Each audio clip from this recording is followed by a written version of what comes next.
Bismillahirrahmanirrahim. Assalamualaikum warahmatullahi wabarakatuh.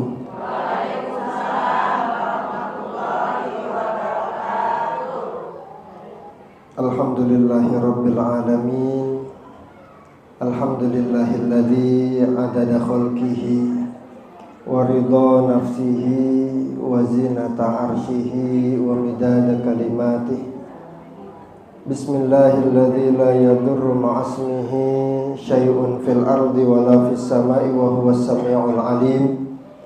Radina billahi rabba wa bil islami dina wa bi Muhammadin sallallahu alaihi wasallam nabiyya wa rasulah.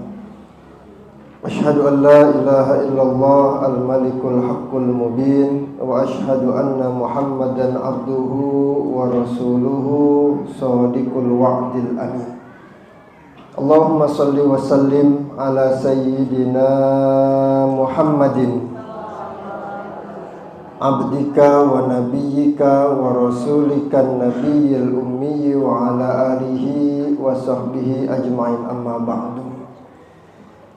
Asatizatul kiram, guru-guru yang kami muliakan yang hadir di majelis ini, ikhwatal iman, ibu-ibu, segenap pengurus majelis taklim An-Nas, ya, yang mudah-mudahan berkumpulnya kita di sini kelak menjadi wasilah Allah kumpulkan kita di dalam surganya Allah Subhanahu wa ta'ala. Kan enak kalau masuk surga bareng-bareng. Ya, kalau ngaji bareng-bareng enak. Kondangan enakan sendirian apa bareng-bareng?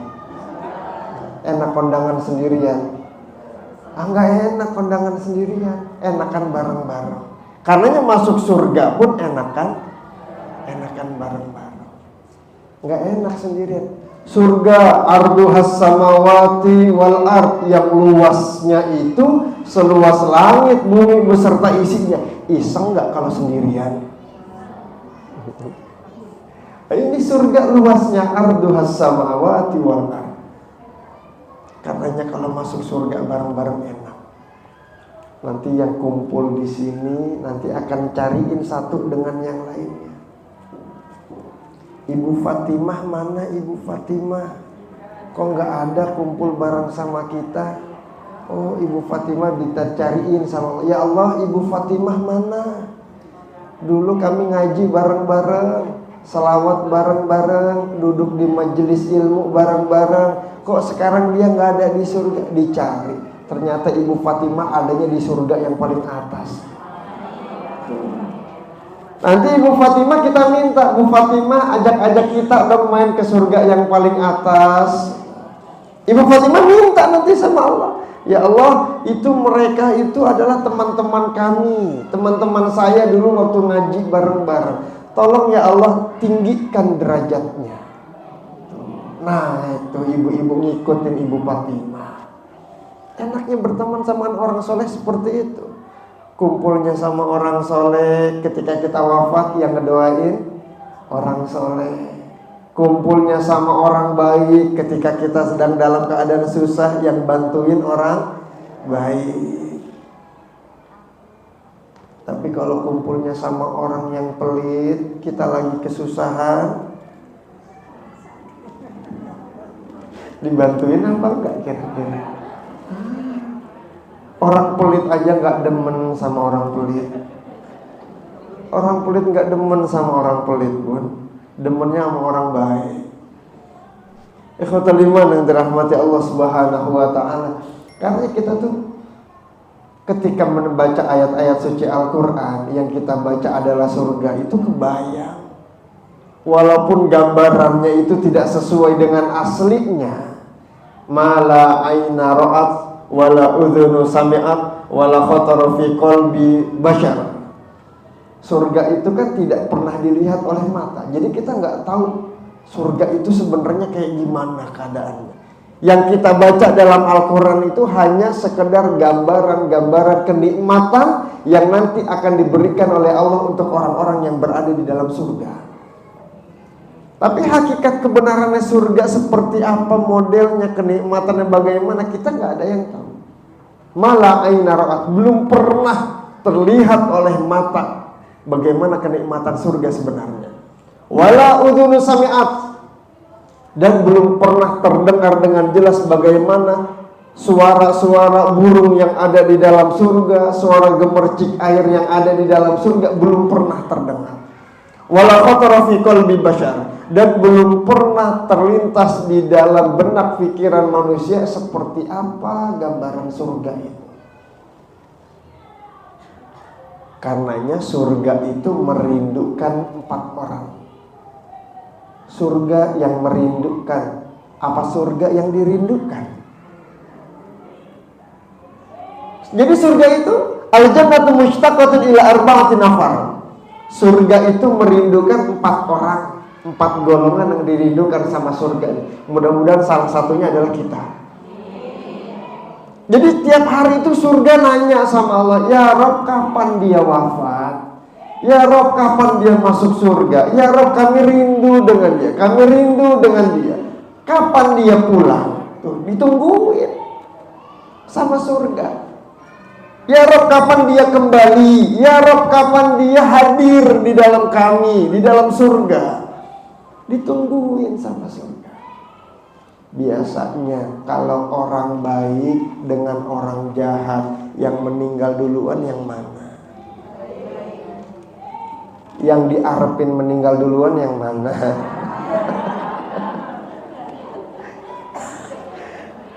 Allahu akbar walillahil hamd. Ikhwatal iman yang dirahmati Allah. Biasanya orang baik itu meninggalnya duluan.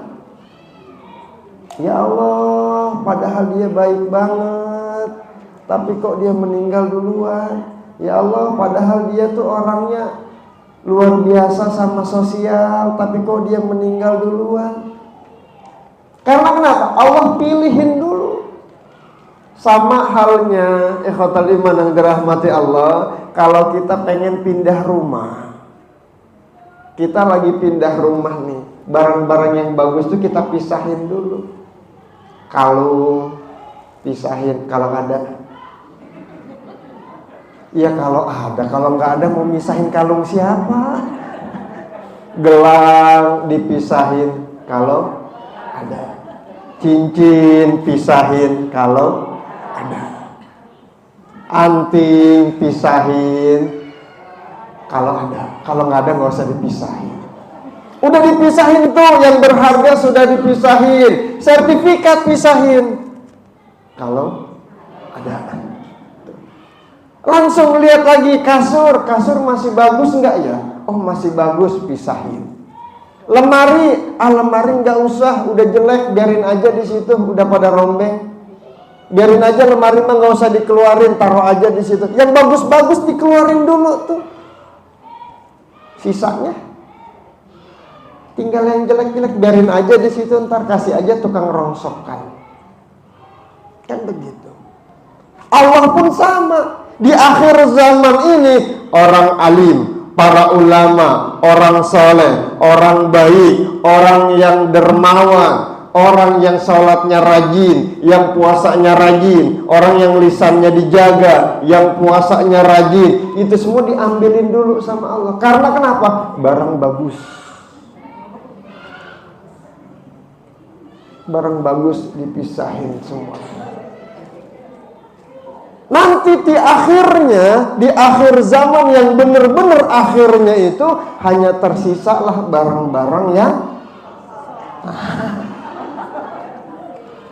yang sisanya itu nanti. Karena kenapa? Yang baik-baiknya sudah diambil-ambilin semua sama Allah. Orang soleh sudah pulang, orang baik sudah pulang, orang berilmu sudah pulang, orang yang rajin ngaji sudah pulang. Sisanya tinggal yang itu. Tinggal yang itu. Yang itu sisanya. Karenanya surga merindukan 4 hal. Yang pertama talil Quran, orang yang rajin membaca Quran. Bun, senang baca Quran. Kalau habis megang handphone ingat sama Quran. Ingat iya lagi baca Quran, ngapa megang handphone gitu ingatnya ya. Al-Quran sama handphone nggak bakalan bisa kita baca bebarengan. Kalau ini ada Al-Quran, ini ada handphone, pilih yang mana yang mau dipegang. Kalau kita pegang handphone, Al-Quran nggak bakalan kita pegang. Fokus matanya ke sini. Tapi ada aja jawabannya. Kan buka aplikasi Al-Quran Ustadz dari handphone. Iya. Buka aplikasi Al-Quran dari handphone. Alhamdulillah kuat 10 menit. Alhamdulillah kuat 10 menit. Tapi kalau kita pegang Quran, lepas handphone.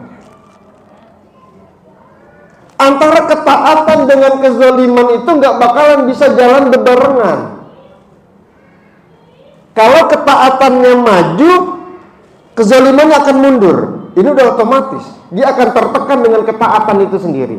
Tapi ketika ketaatannya mulai lemah, mulai turun, tanpa dia rasa kezalimannya akan menekan ketaatan itu sendiri. Ngaji, aduh, ntar dulu dah.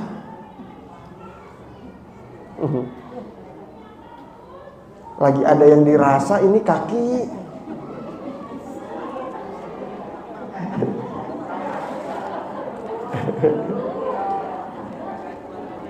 Ibu ngaji, iya duluan.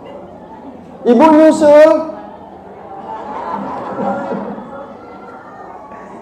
Iya ntar insya Allah. Ini antara kezaliman dengan ketaatan gak bakalan bisa berbarengan. Harus ada yang lebih unggul di antara salah satunya. Kita harus cerdas melihat bagaimana cara iblis menggoda manusia. Iblis menggoda manusia itu gak langsung to the point. Bu, jangan ngaji. Enggak. Bu, jangan baca Quran. Enggak. Iblis enggak menggoda seperti itu. Sebagaimana iblis menggoda bapak kita Nabi Adam dengan cara yang sangat halus. Nabi Adam dikeluarkan dari surga karena apa? Karena mendekati pohon yang dilarang oleh Allah. Wala taqraba hadhihi syajarah. Jangan dekatin pohon ini, fatakuna minaz zalimin. Nanti engkau termasuk orang-orang yang zalim. Ketika Allah mengatakan kepada Nabi Adam, la taqraba hadhihi syajarah, jangan dekat-dekat pohon ini, berarti posisi Nabi Adam dengan pohon itu jauh. Jauh berarti posisinya, karena Allah mengatakan jangan dekat-dekat pohon. Kalau ibu bilang, bu, jangan dekat-dekat ke rumah itu, berarti posisinya jauh. Berarti Nabi Adam dengan pohon khuldi yang dilarang oleh Allah itu keadaannya jauh. Kok bisa Nabi Adam mendekat ke pohon khuldi itu? Karena diajak jalan-jalan.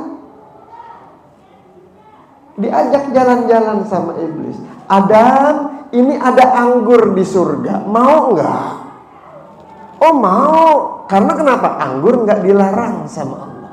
Dipetikin sama iblis, dikasih ke Nabi Adam. Ini anggur dari surga. Enak nggak? Enak banget. Ada lagi nggak? Ada. Ayo jalan.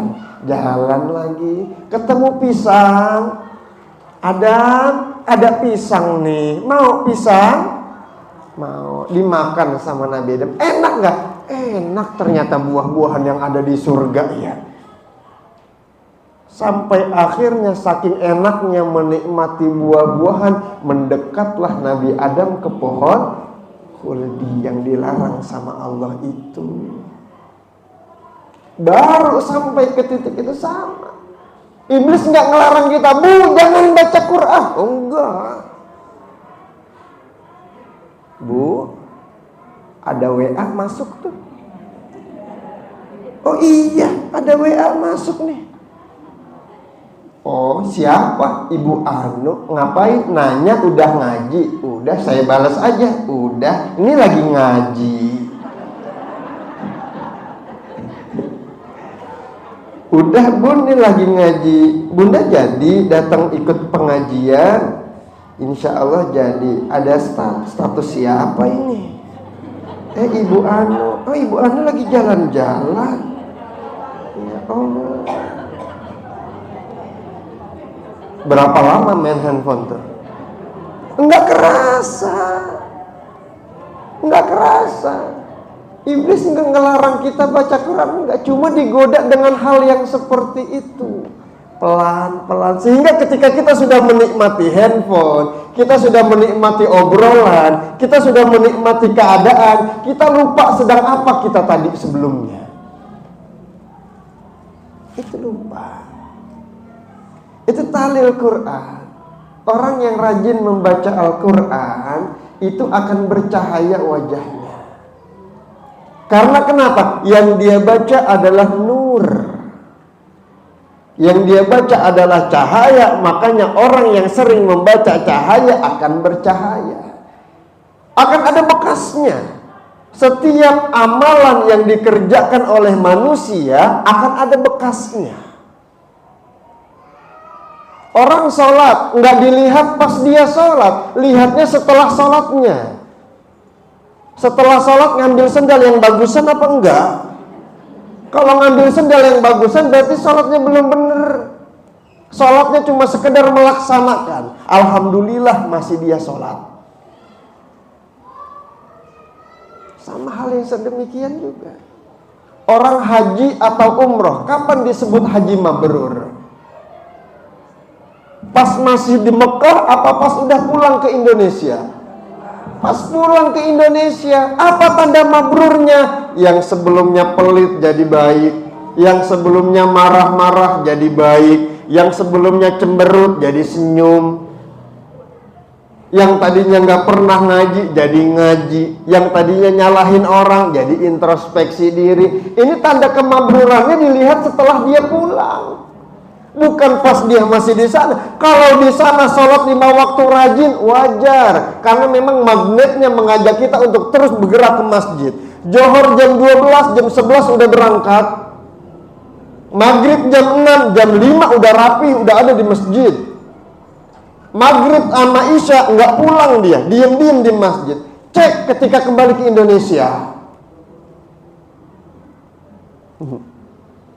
Asar jam 3:30, sholatnya di awal waktu maghrib.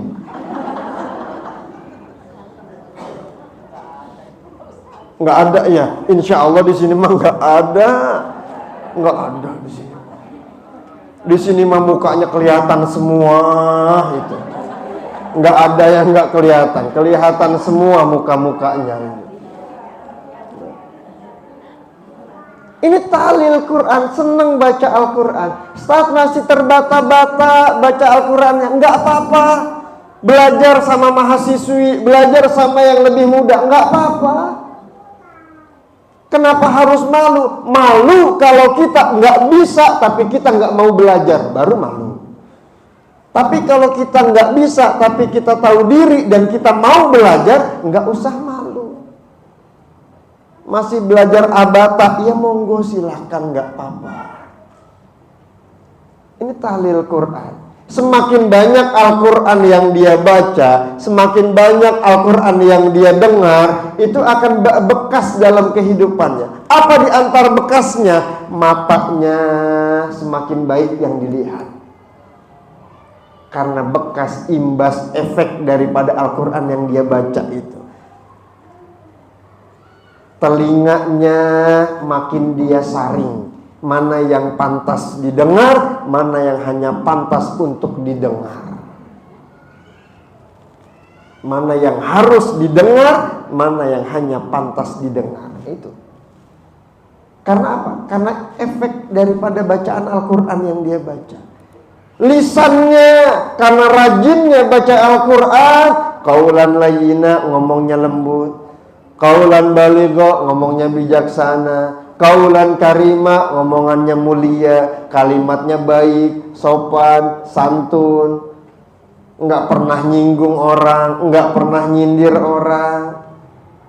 Kalau nunjuk pakai tangan, nggak pakai. Ibu yang mana? Tuh yang itu tuh. Emang benar kalau omongan makin pelan suaranya, makin sipit matanya, makin nyurang jidatnya, makin seru pembicaraannya. Emang benar begitu? Emang benar begitu, Bu? Nggak tahu ya?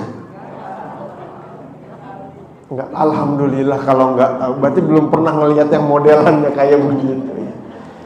Ya, itu tahlil Quran.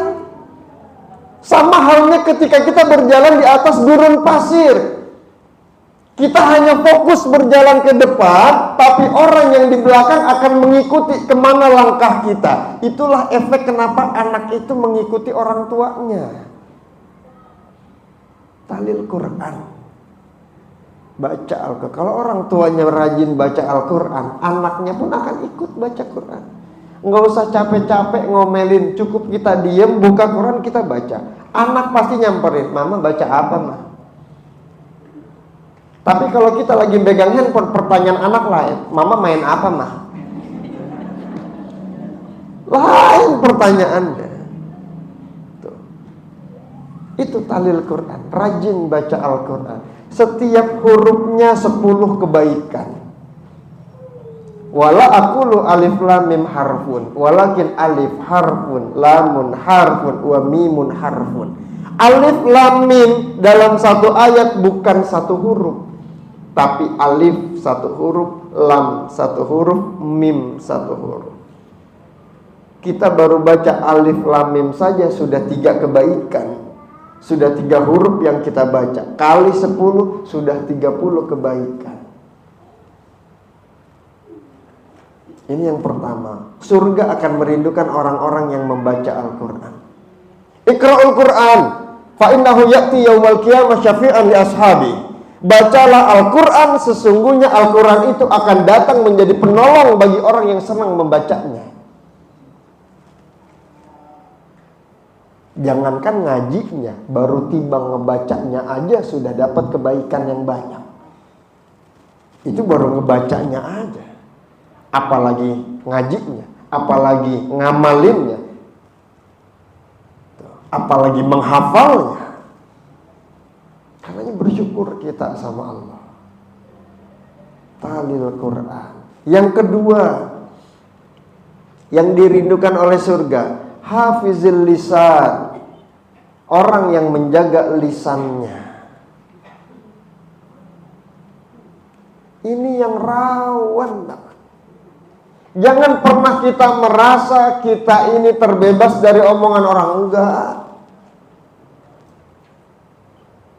Seorang manusia tidak akan terbebas dari bicaraan orang lain. Enggak. Jangankan orang lain, jangankan teman, jangankan tetangga, anak kita aja ngomongin kita. Mama kamu kayak gimana kalau di rumah? Istri kita aja ngomongin suami kita.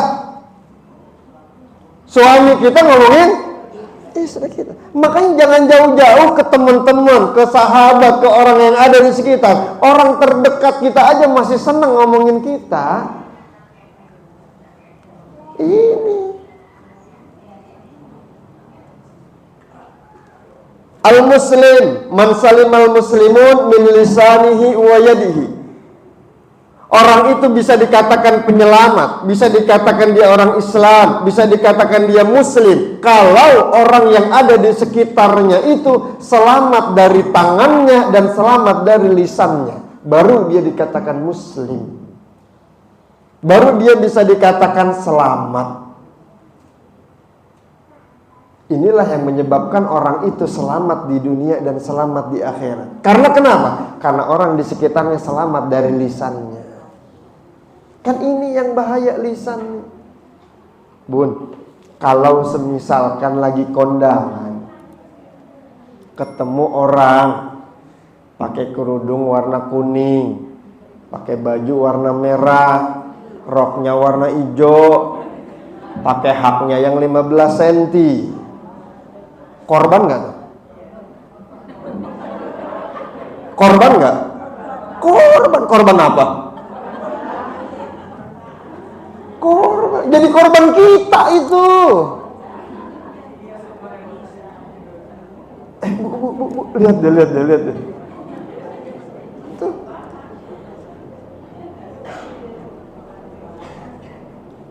tahu Ibu Anu yang mana? Ono yang kemarin kondangan pakai kerudungan kuning, baju merah, rok hijau, sepatunya 10 cm. Oh yang itu. Gampang nandain orangnya. Ini hafizil lisan, bahaya banget dengan lisan ini. Hati-hati benar. Falyakul khairan aw liyasmut, ngomongnya yang baik. Kalau nggak ada kebaikan yang mau dibicarakan, diam. Itu lebih mulia. Itu lebih mulia. Iblis nggak nyuruh kita ngomongin orang, enggak. Cuma kadang-kadang kita lagi kumpul, ada orang lewat jadi bahan perbincangan. Diserempet-serempetin tuh, biar makin kena. Yang tadinya ngomong teriak, ketawanya teriak, tiba-tiba makin pelan, makin seru. Ini karena nggak ada niat dan nggak bisa. Ibu-ibu, ayo kita mulai perbincangan kita pagi hari ini dengan baca basmalah. Ada nggak yang begitu? Enggak, karena nggak bisa disandingkan antara ketaatan dengan kezaliman, nggak bisa. Lagi seru ngobrol, lagi seru berbincang, tiba-tiba datang temennya satu. Ibu lagi ngomongin siapa? Ngomongin Anu. Udah baca bismillah belum? Astagfirullahaladzim, ya lupa. Yuk kita bismillahi awaluhu wa akhiruhu. Nggak bisa. Kalau ketaatannya maju, maksiatnya mundur.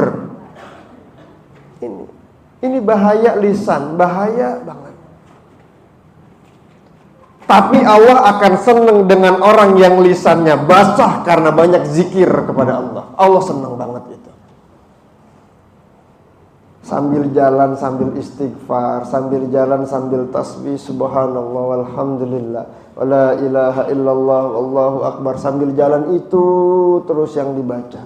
Fokus jadinya. Sehingga ketika dia dipelaksonin sama mobil, astagfirullahalazim. Itu yang disebut. Tapi coba kalau sembari jalan sembari ngomongin orang, dipelaksonin sama mobil, apa yang disebut? Apa aja disebut, kebun binatang lah disebut, taman safari itu. Karena apa? Karena kebiasaan lisan itu ketika kaget dia akan menyebut dengan apa yang ada di benak pikirannya. Otomatis itu. Kalau semisalkan kita lagi ngobrol, tiba-tiba ada yang datang, Bu, istighfar Bu, jangan ngomongin orang. Dijauhin gak tuh orang? Dijauhin gak tuh orang kira-kira? Nggak asik banget sih datang-datang nyuruh kita istighfar, kayak paling bener aja itu. Bukan paling bener, dia pengen masuk surganya bareng-bareng sama kita, nggak mau sendirian, makanya kita dinasehatin. Kok kita yang dinasehatin nggak mau? Bu, ke surga yuk. Ih, so suci banget sih ngajak-ngajak kita ke surga. Kayak begitu gambarannya. Cuma berupa nasihat. Tawasau bil haq, tawasau bis sabri, tawasau bil marhamah, saling menasehati dengan kebenaran. Qulil haq walau kana murran, kalau benar bilang benar, kalau salah bilang salah. Tawasau bis sabr, saling nasehati dengan kesabaran. Sabar, tugas kita cuma menasehati, bukan memaksa orang buat ngikutin nasihat kita. Ini yang harus kita ingat. Ketika kita nasehatin orang, nasihat kita ditolak, jangan sakit hati. Ogah nasehatin dia lagi. Emang kenapa? Capek mulut kita bebusah, dia kagak ngikut. Jangan.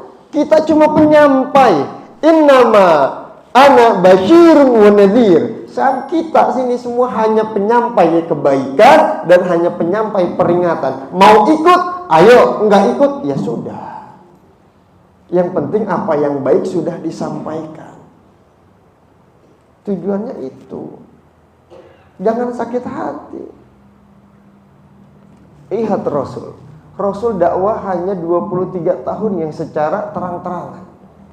Tapi ribuan tahun semakin banyak yang ngikutin Rasul. Karena kenapa? Rasul gak pernah sakit hati ketika dihina.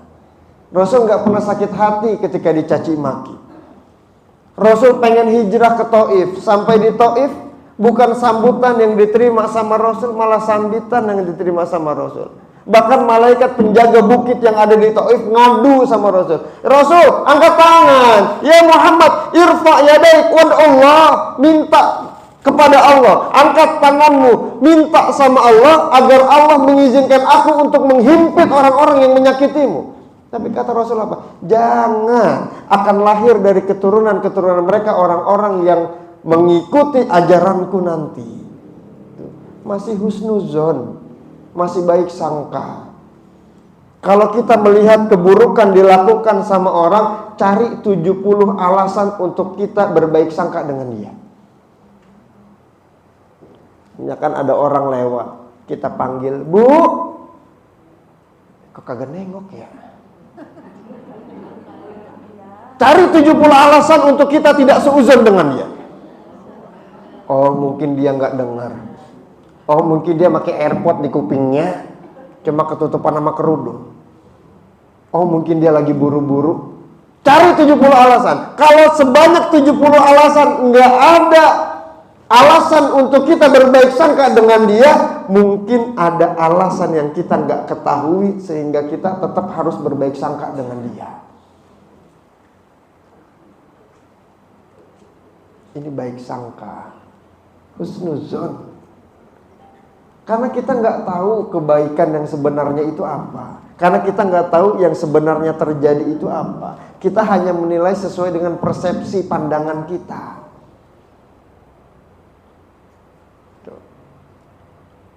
Kita hanya menilai dari persepsi pandangan kita aja. Yang hakikat sebenarnya kita nggak tahu. Yang terkadang kejadiannya itu kebetulan sesuai dengan apa yang kita prediksikan. Ana inda zanni abdi bi, kata Allah. Aku sesuai dengan prasangka hambaku. Kalau prasangka hambanya baik, ya yang dia dapatkan pun akan kebaikan. Enggak ada ruginya orang berbaik sangka tuh enggak ada. Walaupun sangkaannya salah, tapi dia enggak rugi. Tapi orang yang buruk sangka, benernya aja rugi dia. Benernya aja rugi. Apalagi salahnya, malu dia. Ini yang kedua, hafizil lisan, jaga lisan kita. Karenanya lisan itu dihimpit dengan 2 bibir. Fungsi bibir ini buat apa? Kalau seketika otak itu memberikan respon kepada lisan untuk membicarakan apa yang dilihat oleh mata, bibir memberikan keselamatan apa? Mingkem.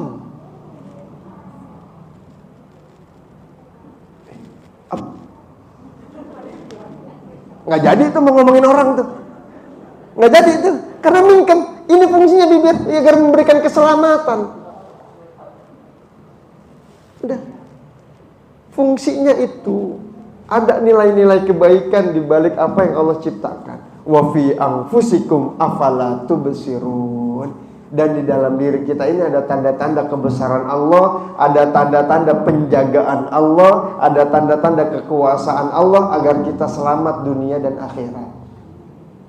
Kelopak mata tujuannya apa? Ketika melihat yang dilarang, merem. Merem. Gendang telinga, kan ada daun telinganya, kan ngadepnya ke depan, bukan madep ke belakang. Ada yang gendang telinganya ngadep ke belakang? Enggak ada, ngadep ke depan semua. Artinya apa? Mengajarkan kita kalau ngomong sama orang di depannya, jangan di belakangnya. Kalau ngomong di belakangnya namanya ngomongin orang. Tapi kalau kita pengen dia lebih baik lagi, kita pengen dia lebih sopan lagi, kita pengen dia berubah lebih baik, ya ngomongnya di depannya, karena telinganya ngadep ke depan. Ini hafizil lisan, jaga lisan kita. Di antara banyaknya orang yang dijerumuskan ke dalam neraka, lebih banyak lagi yang disebabkan karena lisannya. Sama orang tua, elah cuma ngomong doang, kena udah. Karena kata Allah Pak, wala taqul lahum uff, jangan ngomong sama orang tua. Tapi orang tua saya cerewet, dikit-dikit ngomel, apalagi sekarang udah makin tua. Bagaimana cara ngomongnya? Bagaimana cara memperbaiki? Diem. Tapi kalau misalkan itu dia makin ramai, makin cerewet, makin berisik, bagaimana cara nanggepinnya? Diem. Bagaimana cara nimpalinnya? Diem. Bagaimana cara membalas omongannya? Diem. Cara anak ke orang tua itu diem. Orang tua itu semakin tua akan semakin seperti anak kecil. Dan ini sudah sunatullah. Sudah memang keadaannya seperti itu. Makin tua makin manja, makin tua makin kolokan. Dan jangan pernah kita salahkan keadaan orang tua yang seperti itu. Kitanya yang harus memahami bagaimana keadaan orang tua saat ini.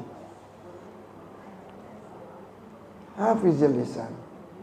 Kita cuma ngomong, enggak mak, ngerasa dibentak.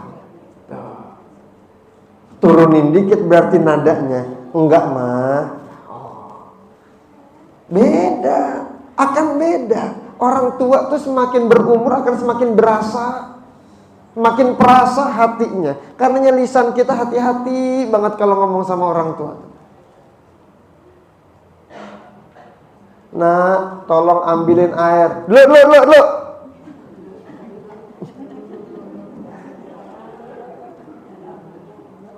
Cukup ngomongnya. Iya, Ma, ntar dulu ya. Itu. Sama-sama menunda perintah orang tua, tapi kalimatnya beda. Iya, Ma, ntar dulu ya, sebentar. Dibandingkan, lu.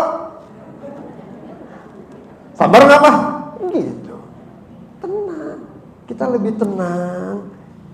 Jadi orang tua pun akan merasa akan turun ridho orang tua. Nah ini yang paling penting ini, ridho orang tua. Makanya anak itu paling gampang masuk surga. Orang tua ridho, guru ridho, Allah ridho. Anak paling gampang masuk surga. Karena mumpung orang tua masih ada, salah satu atau kedua-duanya masih ada, bakti. Jangan sampai kita nggak diwarisin kunci surga. Bukan kunci rumah, bukan. Kunci surga. Jangan sampai kita nggak mendapatkan warisan kunci surga sewafatnya orang tua kita. Ini yang bahaya.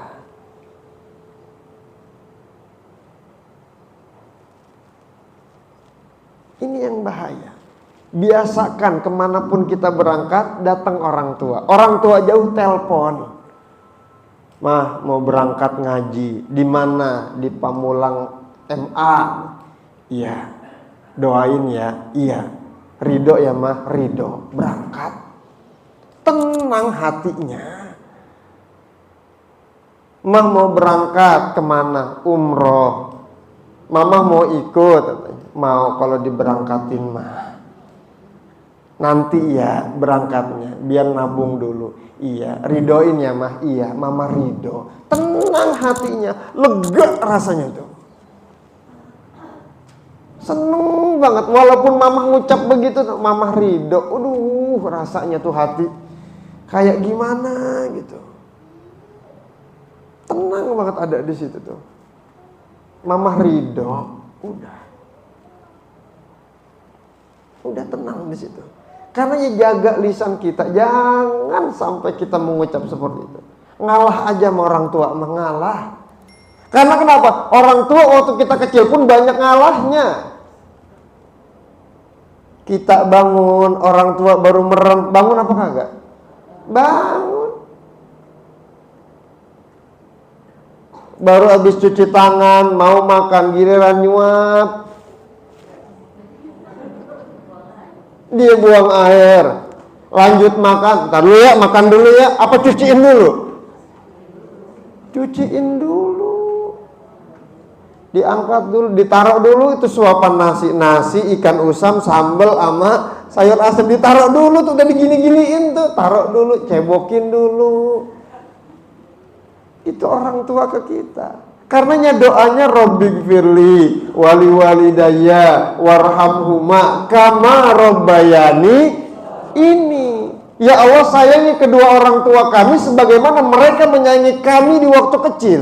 Dan sekarang kita sayangi mereka karena mereka sudah seperti anak kecil. Ini. Cebokin dulu. Hamil 9 bulan, gede apa kecil? Gede. Suaminya yang ngeliatin aja capek. Ya Allah, gede amat itu perut. Mau ke pasar, dititip dulu emang perutnya. Dibawa tuh perut. Teman-temannya ngajakin ke mall, perutnya lagi gede, nitip dulu, mau ke mall dulu. Enggak, dibawa itu perut. Tapi giliran anaknya mau jalan-jalan, anaknya mau ke mall, emaknya diajak apa enggak?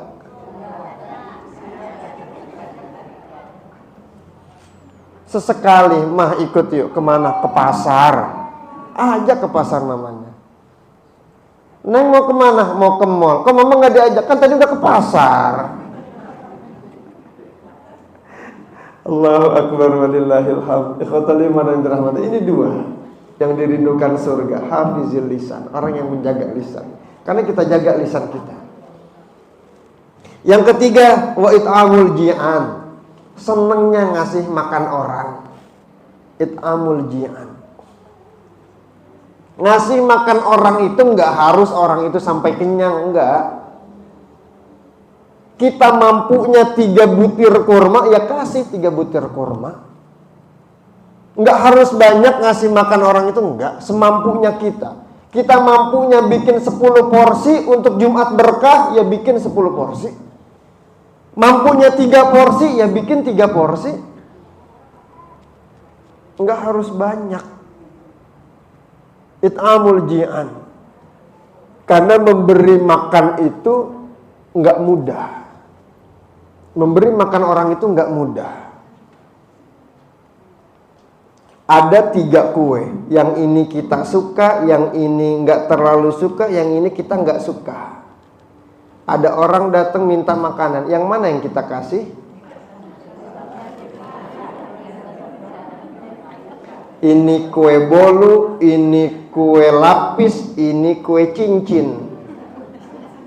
Yang mana yang kita kasih ke orang? Kenapa yang dikasih kue cincin? Apa ibu paling suka sama kue cincin? Lan tanalul birra hatta tunfiqu mimma tuhibbun. Kalau kita ingin mendapatkan kebaikan yang sempurna, berikan yang paling kita suka. Ibu, Masya Allah, brosnya bagus banget. Nih. Ada nggak yang begitu? Oh, ada. Besok kalau mau ngaji cuma pakai kerudungan doang sama gamis, nggak pakai bros, nggak pakai cincin, nggak pakai apa-apa. Emang kenapa? Takut dipuji lagi. Ikhwatul iman yang dirahmati oleh Allah Subhanahu wa ta'ala. It'amul ji'an, kasih makan orang.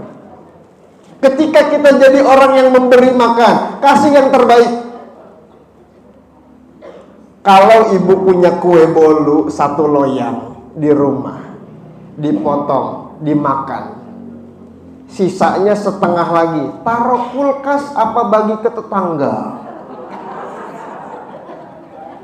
Biasanya ditaruh kulkas hanya menunda waktu untuk dibuang. Udah 2 hari, udah 3 hari, ini kardus apaan ya di dalam kulkas? Pas dibuka, sisa kue kemarin. Udah buang aja lah, udah 3 hari. Akhirnya mah dibuang. Goreng ikan tembang didoreng sama dia. Ikan tongkol digoreng sama dia. Ada 3 ekor yang digoreng.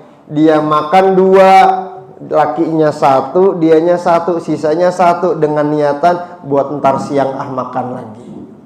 Tiba-tiba ada kucing masuk. Ada kucing masuk tuh, digeserlah tutup sangkunya itu, tutup sajinya itu digeser sama kucing, diambil ikan tongkolnya sama kucing. Kesel sama kucing? Kesel nggak sama kucing? Dikejar tuh kucing.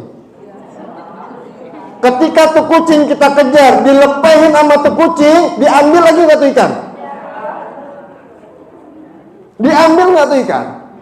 Enggak. Kenapa itu kucing dikejar-kejar? Sendal di dalam rak keluar semua itu. Atuh kagak kena, dia ngambil lagi. Atuh lagi kagak kena, dia ambil lagi. Atuh lagi. Enggak kena. Biarin, itu rezekinya kucing. Rezekinya kucing. Artinya apa? Kita sedekah nggak pakai niat tuh. Kita sedekah nggak pakai niat, kan kalau pakai niat susah. Kasih orang apa enggak? Kasih orang apa enggak? Tapi masih pengen. Nggak usah dah. Nah ini sedekah nggak pakai niat, kucing yang makan langsung. Kalau Rasul sayangnya sama kucing aja sebegitu sayangnya, ketika Rasul lagi duduk, kucing tidur di bajunya Rasul, di jubahnya Rasul, digunting jubahnya jangan sampai tuh kucing bangun.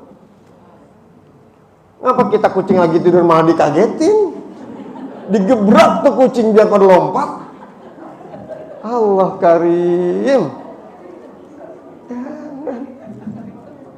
Biarin kucing tidur di rumah kita.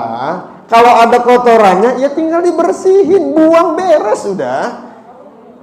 Kadang-kadang pikiran kita terlalu ideal.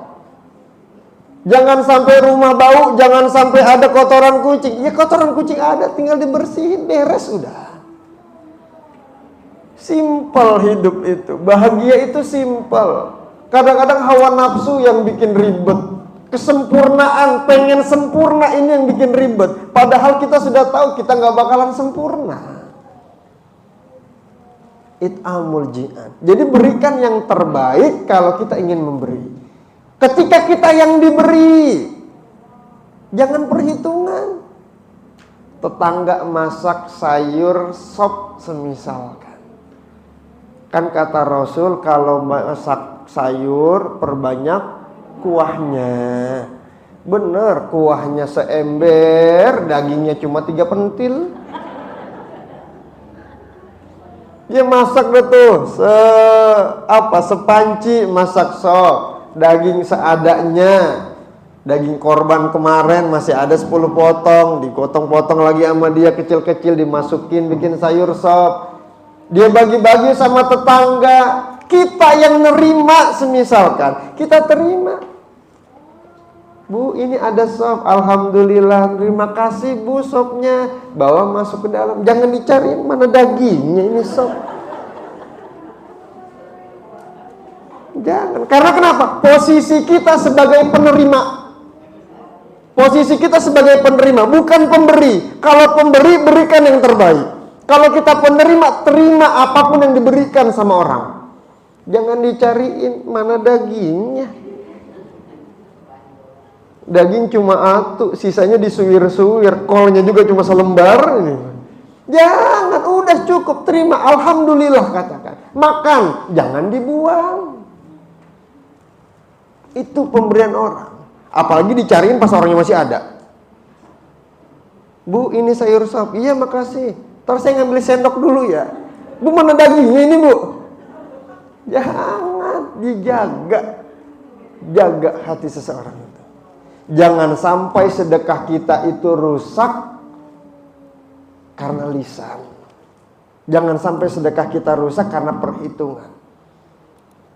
Karena iblis itu akan menggoda tidak hanya ketika kita ingin berbuat baik, tidak hanya ketika kita sedang berbuat baik, hatta kita sudah selesai berbuat baik pun masih digoda. Kita nyekolahin anak orang. Anak orang kita bayarin sekolahnya dari SD, SMP, SMA sampai kuliah, sarjana S1, sampai kerjanya kita yang cariin kerjanya. Sampai suatu ketika orang itu, anak yang kita bayarin sekolahnya itu ngomong sesuatu yang nyakitin hati kita. Keucap nggak tuh bayaran dari SD sampai kuliah? SD 6 tahun, SMP 3 tahun, 9 tahun, SMA 3 tahun, 12 tahun, kuliah S1 4 tahun, 16 tahun. Ibadah bayaran yang ibu bayarkan ke sekolah atas nama anak itu hilang gara-gara omongan itu. Habitat a'maluhum, hangus sudah. Kenapa ngomong begitu? Enggak tahu emang. Kamu sekarang jadi seperti ini. SD saya yang bayarin, SMP saya yang bayarin, SMA saya yang bayarin, kuliah saya yang bayarin. Sampai sekarang kamu kerja, saya yang cariin. Kamu ngomong macam-macam tentang saya. Malaikat tinggal ngapus. Ngapus malaikat itu. Kamu bisa jadi seperti ini karena saya yang sekolahin. Ngapus malaikat udah tuh. 16 tahun ibadah dia ngebayarin sekolah itu anak, hilang langsung seketika. Itu godaannya. Habitat a'malu. Karena ditahan banget ketika kita sedekah. Jangan sampai terucap apa yang kita sedekahkan. Makanya sering ada isyarat tangan kanan sedekah, tangan kiri tidak tahu. Artinya apa? Ketika kebaikan itu diucap, ketika kebaikan itu disampaikan, ada keburukan, jangan sampai keluar. La tubtilu shadaqatikum bil manni wal adha. Jangan hancurkan sedekah kita dengan cara menjelek-jelekkan orang. Ada orang datang, "Bu, minta sedekahnya, Bu." Kalau mau kasih, kasih. Kalau nggak mau ngasih, minta maaf. Jangan dikasih-kasih, dia pergi dikata-katain. Kan seger banget itu orang, ngapa masih minta-minta? Di sono aja ada orang buta masih jualan kerupuk, ya dia seger minta-minta. Tapi dikasih, kasih berapa? 2.000. Jangan, udah kalau mau kasih, kasih udah. Mau dia seger, mau dia loyo, mau dia gimana pun itu keadaannya, udah kalau mau kasih, udah selesai. Sampai di situ aja. Justru kita bersyukur ada orang yang datang ke kita, minta makanan, minta sedekahnya, minta bantuan. Bersyukur. Karena kenapa? Bukan karena dia tahu kapan kita gajian, bukan karena dia tahu kapan kita dapat duit, bukan dia tahu karena rukuk kita baru laku, bukan. Karena apa? Karena Allah yang mengirimkan orang tersebut kepada kita ketika kita dalam keadaan mampu untuk menolong dia. Kemarin waktu kita kagak punya duit, dia kagak datang-datang. Sekarang giliran rumah udah laku, tahu baik. Dia rumah laku, langsung datang ke rumah minjem duit. Ya iya, bukan dianya yang tahu, Allah yang ngirim. Untuk ngetes kita, dikasih harta, sedekah apa enggak. Waktu enggak punya duit, setiap Jumat sedekah 5.000. Sekarang udah punya duit, berapa sedekahnya? 7.000. Tetap 5.000. Alhamdulillah istiqomah sedekahnya. Takutnya dimana yang dirahmati Allah Subhanahu wa ta'ala. Itu yang ketiga, it'amul ji'an, senang kasih makan.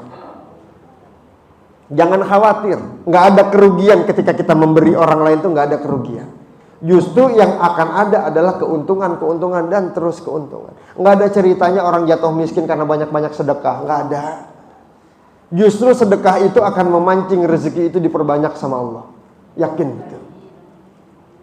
Yang terakhir, yang keempat, as-shaim fi syahri Ramadan. Orang-orang yang berpuasa pada bulan Ramadan. Ini yang dirindukan surga. Mudah-mudahan kita ketemu lagi di Ramadan tahun yang akan datang. Kenapa Ramadan ini dirindukan oleh surga? Kenapa orang yang berpuasa, yang ibadah di Ramadan ini dirindukan oleh surga? Karena ketika orang itu berpuasa di bulan Ramadan, taatnya luar biasa. Taatnya luar biasa.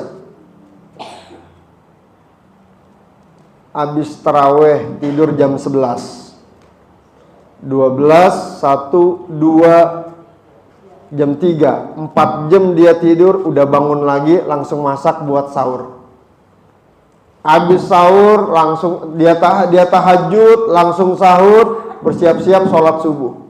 Habis sholat subuh, dia baca Quran sampai isyrok. Setelah isyrok, dia lanjut sholat duha. Habis sholat duha, dia bebenah rumah. Dia bebenah rumah, istirahat sebentar, langsung johor. Habis johor, persiapan buat buka. Langsung dia masak, dia ke pasar, sampai asar. Habis asar, tinggal dihidangkan sama dia. Istirahat sebentar, sambil baca Quran, nunggu waktu buka. Sambil doa. Habis maghrib, dia makan sedikit, lanjut isya. Habis isya tarawih, terus begitu. Capek apa enggak? Biasanya bulan Ramadan itu rumah sakit sepi. Rumah sakit sepi bulan Ramadan itu. Karena kenapa? Orang-orang hampir semuanya sehat. Ya, ketika Ramadan itu hampir sehat semua. Witirnya nggak pernah ditinggal, duhanya nggak pernah lepas, tahajudnya nggak pernah lupa. Cek, hari ini Lebaran, apa kabar itu semuanya besoknya? Lega banget rasanya selesai Ramadan. Alhamdulillah, selesai 1 bulan. Ini pendidikan di bulan Ramadan. Karenanya surga itu rindu dengan orang-orang yang ibadah di bulan Ramadan. Kita siang-siang jam 2 di rumah, lagi dalam keadaan berpuasa, nggak makan, nggak minum, tapi tiba-tiba lemes banget, aus banget, buka kulkas, itu gelas pada berembun semua. Insya Allah, enak banget itu. Diminum apa enggak? Kenapa enggak diminum? Karena lagi puasa. Emangnya kenapa kalau puasa? Kan nggak ada orang di rumah. Ibu minum seteguk 2 teguk pun nggak ada yang tahu. Ini yang menjadikan surga rindu sama kita. Karena kita merasa dilihat sama Allah. Ini ketika Ramadan. Lagi seru-seru ngobrol. Ada ibu-ibu satu. Hus, lagi bulan Ramadan. Jangan ngomongin. Berhenti nggak? Iya, astagfirullahaladzim. Tuh, kalau bulan Ramadan mau dinasehatin mau. Udah bulan Syawal galak lagi. Galak lagi. Ntar juga Lebaran minta maaf lagi. Kalau sampai ke Lebaran, khawatir nggak sampai. Ini. Kenapa surga itu merindukan? Karena itu. Karena orang yang berpuasa pada bulan Ramadan merasa dipandang terus sama Allah. Merasa diawasin terus sama Allah. Dan ini yang menyebabkan surga rindu dengan dia. Nggak berani. Bahkan ketika lagi masak, nyicip rasa makanan, dilepeh lagi nggak? Kalau ditelan ada yang tahu? Nggak ada yang tahu kalaupun dia telan, tapi tetap dilepeh lagi. Karena apa? Karena saking menjaganya, Allah sedang melihatnya. Allah mengetahui apa yang dia kerjakan. Ini yang harus terus kita hadirkan hatta selesai bulan Ramadan, sampai ketemu lagi nanti di bulan Ramadan. Karena ikhwatal iman yang dirahmati Allah Subhanahu wa taala, dari 4 yang tadi dirindukan oleh surga, yang paling gampang yang mana? Baca Quran, jaga lisan, ngasih makan, puasa bulan Ramadan. Yang mana yang paling gampang dikerjakan? Puasa bulan Ramadan. Yang kedua, baca Quran. Yang ketiga, ngasih makan. Yang paling susah,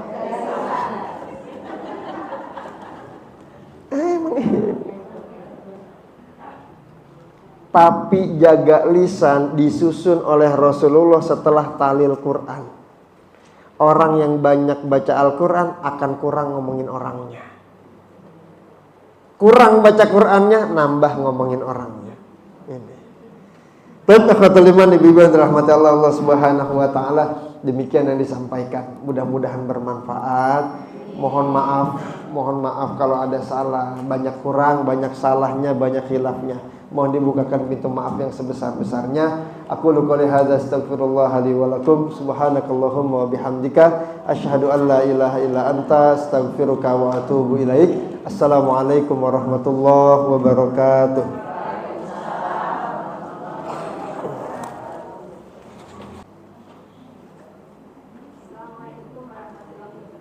Waalaikumsalam warahmatullahi wabarakatuh.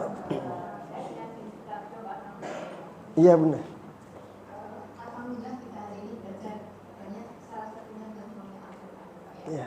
Kalau mohon maaf ya semuanya saya tidak akan mengajari, tapi saya ingin bertanya Pak. Kalau kita membaca Al-Quran berjemaah ya Pak ya. Iya. Tuhan menyebut dirinya dengan nama aku. Kenapa? Tuhan menyebut dirinya dengan nama aku. Iya. Sebagai contoh kita ambil di Uskuni Astagfirullah. Itulah padaku saya akan berdoa. Betul. Di situ punya dengan huruf besar dan akunya huruf besar juga. Iya. Tapi kalau kita membaca ayat-ayat yang lain, Tuhan juga menyebut dirinya dengan kami. Betul. Saya ingin bertanya Pak, sebenarnya Tuhan itu dengan siapa kalau menyebut dirinya dengan kami? Iya. Itu yang pertama Pak. Hmm. Yang kedua Pak, saya kebetulan punya Al-Quran terjemah yang diterbitkan oleh Pusat TNI. Itu adalah jelas sekali Pak, dalam setiap surat itu ada artinya Pak, misalkan Al-Baqarah 176, Betul. Ali Imran, keluarga Imran, Al-Maidah, dan seterusnya. Sampai di surat 40 di situ disebutkan surat Al-Mu'min, orang-orang mukmin. Tapi dengan belakangan ini Pak sudah banyak perbandingan baru Pak ya, Al-Quran segalanya itu kok jauh lebih bagus ya Pak ya, karena di situ ada mungkin kalau yang sudah ada di TPK atau di mana di madrasah itu ada Al-Quran pojok. Betul. Orang akan tahu ayat ini di surat ini di halaman berapa, ayat berapa dan baris berapa. Iya. Cuman masalahnya di situ tidak dijelaskan Al-Baqarah itu artinya apa, Al-Maidah artinya apa dan seterusnya. Pada saat surat 40 kok namanya ganti berubah menjadi Al-Ghafir. Iya. Kenapa Pak kok jadi ada satu surat dengan dua nama? Iya. Mohon maaf saya tidak mengajari pada semuanya, saya hanya ingin bertanya menjelaskan. Iya. Demikian, Assalamualaikum warahmatullahi wabarakatuh. Waalaikumsalam warahmatullahi wabarakatuh. Baik. Saya akan jawab hanya sebatas kepengetahuan saya. Yang pertama, kenapa terkadang Allah mengucapkan bahasanya seperti aku dan kadang-kadang Allah mengucapkan bahasanya kami. Sedangkan aku itu artinya satu, sedangkan kami itu banyak. Di dalam ayat yang tadi Ibu bacakan, ud'uni astajib lakum. Panggillah aku, maka aku akan jawab.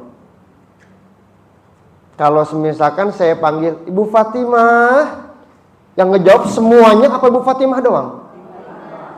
Ibu Fatimah doang yang ngejawab, bukan semuanya. Walaupun Bu Fatimah itu ketuanya. Kalau yang saya panggil Ibu Zainab, yang jawab siapa? Ibu Zainab. Nggak mungkin Ibu Fatimah yang jawab, apalagi semuanya ngejawab. Ibu Zainab, iya, itu kan enggak. Pasti satu yang jawab. Karenanya ayat itu ud'uni, panggillah aku. Awidur Rahman, atau panggil nama aku dengan sifatnya Ar-Rahman yang Maha Pengasih, Ar-Rahim yang Maha Penyayang. Walillahil asmaul husna fad'uhu biha, dan Allah punya 99 asma'nya, panggillah Allah dengan nama-namanya itu. Ud'uni, ketika kita doa yang kita panggil siapa?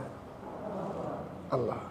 Kita enggak memanggil ya malaikat, ya Muhammad, ya Jibril, ya Mikail, enggak. Tapi yang kita panggil adalah ya Rabba Jibril, ya Rabba Mikail, ya Rabba Muhammadin. Itu yang kita panggil. Kembalinya kemana? Ke Allah lagi. Makanya menggunakan kalimat aku. Karena yang kita minta satu Allah. Kita mintanya kepada satu Allah. Allah Ahad, Allah Esa, Allah satu. Urusan doa langsung antara kita dengan Allah. Ud'uni, panggillah aku, astajib lakum. Karena manggilnya aku, ya aku yang akan jawab, kata Allah. Itu kalimat aku, karena menggunakan aku. Terus kau menggunakan kami. Karena ketika proses pengabulan doanya itu, Allah ketika ingin mengabulkan doa hambanya, Allah kirimkan tuh lewat orang-orang soleh. Makanya Allah menggunakan kami, lewat para malaikatnya, lewat dari ilmu-ilmunya, lewat tetangganya. Makanya kami yang Allah gunakan. Jadi aku, karena kita berdoanya hanya kepada Allah.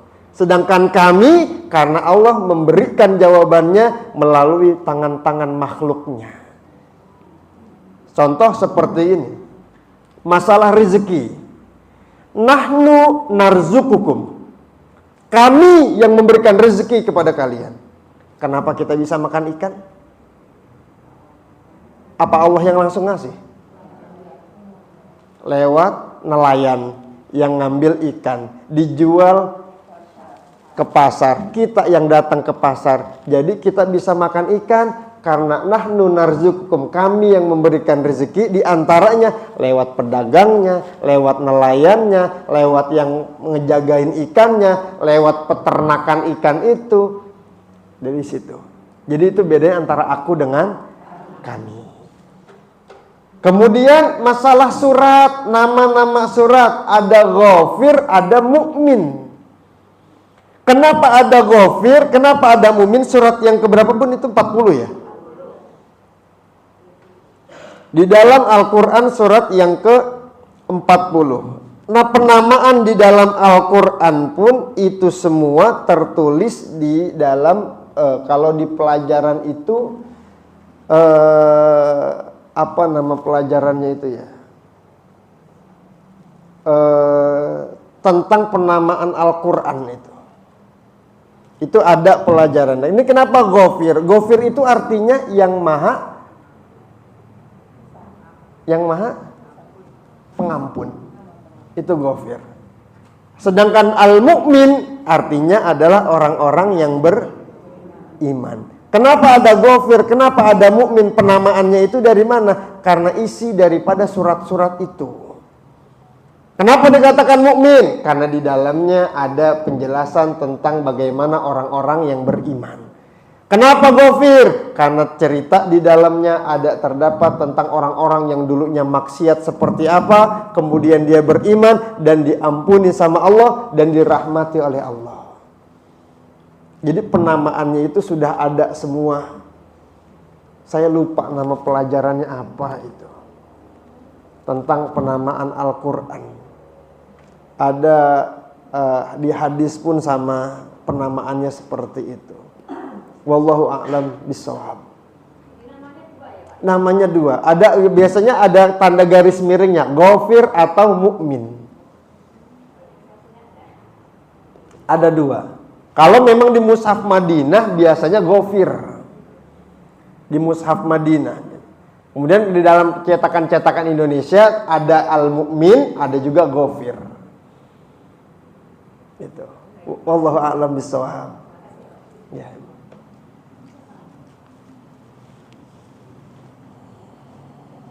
Terima kasih Pak Ustaz. Mungkin ada ibu lagi yang mau bertanya, silakan.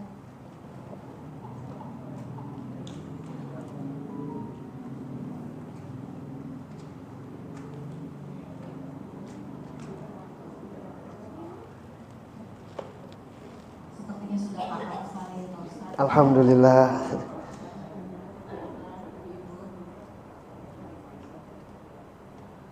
Kita lanjut ke acara selanjutnya, yaitu doa Pak Ustaz, yang akan disampaikan oleh Pak Ustaz kepada Pak Ustaz dan Pak Ustaz. Ya. Khotul iman yang dirahmati Allah Subhanahu wa taala. Terakhir kita akhiri majelis kita pagi hari ini dengan membaca surat Al-Fatihah. Kita minta sama Allah, mudah-mudahan Allah takdirkan kita menjadi hambanya yang lebih baik lagi, menjadi hambanya yang lebih taat lagi, lebih istiqomah lagi, semakin baik dengan suami, semakin sayang dengan anak, semakin hormat, semakin bakti dengan orang tua, semakin ringan tangan hingga ketika membantu, tidak perhitungan dengan kebaikan. Kita minta sama Allah Subhanahu wa taala, Allah jaga iman, Islam dan ihsan dalam hati kita. Allah jaga hati kita dari suudzon, dari buruk sangka. Allah berikan kita petunjuk, Allah berikan kita hidayah untuk menerima segala takdir yang Allah Subhanahu wa taala tentukan kepada kita. Takdir Allah adalah takdir Allah. Bagaimanapun itulah ketentuan Allah. Kita minta sama Allah, Allah berikan kita kelapangan sehingga kita menerima seluruh takdirnya. Kita minta Allah berikan kita keikhlasan menerima takdirnya, ridho atas segala ketentuannya. Allah maafkan segala kesalahan kita karena kita sering menolak takdirnya. Kita lebih sering memaksakan kehendak kita dibandingkan taat dengan takdir dan ketentuan Allah. Bihadhihi niyyah wa kulli niyatin salihah wa ila hadratin nabiyil mustafa Muhammad Rasulullah sallallahu alaihi wasallam. Al-Fatihah. A'udzubillahi minasyaitonir rajim. Bismillahirrahmanirrahim. Alhamdulillahi rabbil alamin arrahmanir rahim. Iyyaka na'budu wa iyyaka nasta'in ihdinas siratal mustaqim. Siratal ladzina an'amta 'alaihim ghairil maghdubi 'alaihim waladdallin. Alhamdulillahi rabbil alamin. Allahumma shalli ala sayyidina Muhammad wa ala alihi wa sahbihi ajma'in. Allahumma anta rabbuna la ilaha illa anta khalaqtana wa nahnu ibaduk wa nahnu ala ahdika wa wa'dika mastata'na na'udzu bika min syarri ma sana'na nabu'u laka bi ni'matika 'alaina wa nabu'u bi dzunubina faghfir lana fa innahu la yaghfiru dzunuba illa anta. Rabbana zalamna anfusana wa illam taghfir lana wa tarhamna lanakunanna minal khasirin. Allahumma ja'al jam'ana hadza jam'an marhuma wa tafarruqana min ba'dihi tafarruqan ma'suma. Allahumma ja'al jam'ana hadza jam'an mashkura wa tafarruqana min ba'dihi tafarruqan maghfura. Allahumma inna nas'aluka ilman nafi'an wa rizqan thayyiban wa amalan salihan mutaqabbala. Allahumma inna nas'aluka salamatan fid din wa afiyatan fil jasad wa ziyadatan fil ilmi wa barakatan fil rizqi wa taubatan qoblal maut wa rahmatan indal maut wa maghfiratan ba'dal maut. Allahumma hawwin alaina fi sakaratil maut wan najata minan nari wal afwa indal hisab. Rabbana atina fid dunya hasanah wa fil akhirati hasanah wa qina adzabannar walhamdulillahi rabbil alamin. Akhwatul iman, ibu-ibu yang dirahmati oleh Allah Subhanahu wa taala, mohon dibukakan pintu maaf yang sebesar-besarnya untuk yang tadi nama-nama Al-Qur'an seperti Al-Fatihah pun ada namanya sebagai As-Sab'ul Matsani. Seperti At-Taubah nama lainnya adalah surat Al-Baro'ah. Surat Baro'ah, surat Al-Falaq dan An-Nas itu nama lainnya adalah surat Al-Ma'idatain. Jadi banyak nama-nama daripada Al-Quran yang tertulis di mushaf itu. Jadi seperti itu. Wallahu a'lam bishawab. Aqulu qouli hadza astaghfirullah li wa lakum. Assalamualaikum warahmatullahi wabarakatuh.